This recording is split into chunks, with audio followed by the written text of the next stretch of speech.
ഇറാനിൽ 13-ാം ദിവസവും പ്രക്ഷോഭം തുടരുകയാണ്. പ്രക്ഷോഭകാരികൾ അമേരിക്കൻ പ്രസിഡന്റിനെ പ്രീതിപ്പെടുത്താൻ ശ്രമിക്കുന്നുവെന്ന് ഇറാൻ നേതാവ് അയത്തുള്ള അലി ഖമൈനി. പ്രക്ഷോഭത്തിൽ 48 സാധാരണക്കാരും 14 സൈനികരും മരിച്ചുവെന്ന് റിപ്പോർട്ടുകൾ പുറത്തുവരുന്നുണ്ട്. ഡൊണാൾഡ് ട്രംപിനെ പ്രീതിപ്പെടുത്താനാണ് ഇറാനിൽ കലാപം നടത്തുന്നതെന്ന് അയത്തുള്ള അലി ഖമൈനി. സർക്കാർ വിരുദ്ധ പ്രക്ഷോഭക്കാർ പ്രശ്നങ്ങൾ സൃഷ്ടിക്കുന്ന ഒരു കൂട്ടം മാത്രമെന്നും ഇറാൻ ആത്മീയ നേതാവ്.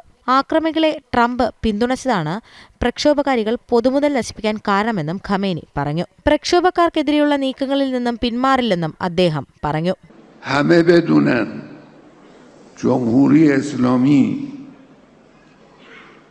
با خون چند صد هزار انسان شریف روی کار آمده در مقابل کسانی که تخریبگرند جمهوری اسلامی کوتاه نخواهد آمد. ഇറാനെ ഇസ്ലാമിക രാഷ്ട്രമല്ലാതാക്കുന്ന ഒരു നീക്കവും അംഗീകരിക്കാനാകില്ല. കലാപത്തിൽ ഇതുവരെ 48 സാധാരണക്കാരും 14 സുരക്ഷാ ഉദ്യോഗസ്ഥരുമാണ് കൊല്ലപ്പെട്ടത്. ഇറാനിലെ സംഭവവികാസങ്ങൾ അതിരൂക്ഷമെന്നും ട്രംപ് പ്രതികരിച്ചു. We're watching the situation very carefully. I've made the statement very strongly that if they start killing people like they have in the past, we will get involved. We'll be hitting them very hard where it hurts.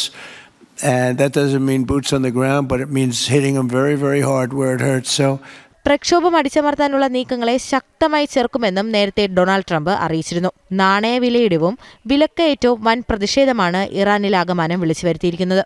International desk, ജനം.